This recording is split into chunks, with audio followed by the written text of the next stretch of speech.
Dağların qoynunda bir qədim şəhər,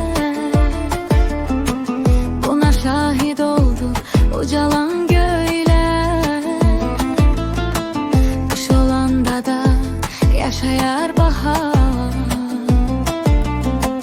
Şəki adlanır bu gözəl diyar. Tarix danışır hər divarı, hər daşı, bu gözəl diyarın qədim bir yaşı. Yaşı qədim olsa da özü cavandır, hər könüldə yer alan böyük dastandır. Şəfiq axund doğan oxlara verdi can, Bəxtiyarın qələmiyle ucaldı cahan. Mirzə Fətəli sözüyle doğrunu söyler, Şəki yetiştirdi belə dahilər.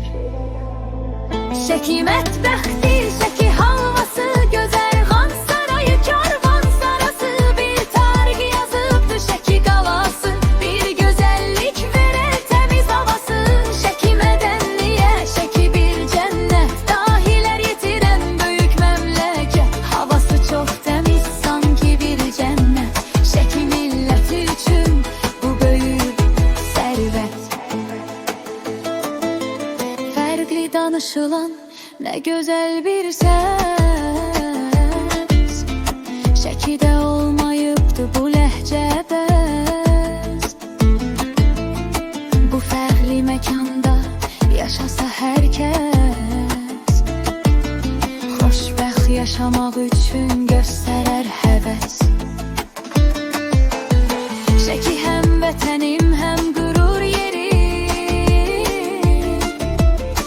oxuduğum hər kəlmədə doğunu dedim. Cənnətdir sənin hər bir məkanın, döyünənin ürəyi oldun bütün Azərbaycan. Şəfiq axund doğan oxlara verdi can, Bəxtiyarın qələmiyle ucaldı cahan. Mirzə Fətəli sözüyle doğru söyler, Şəki yetiştirdi belə dahilər.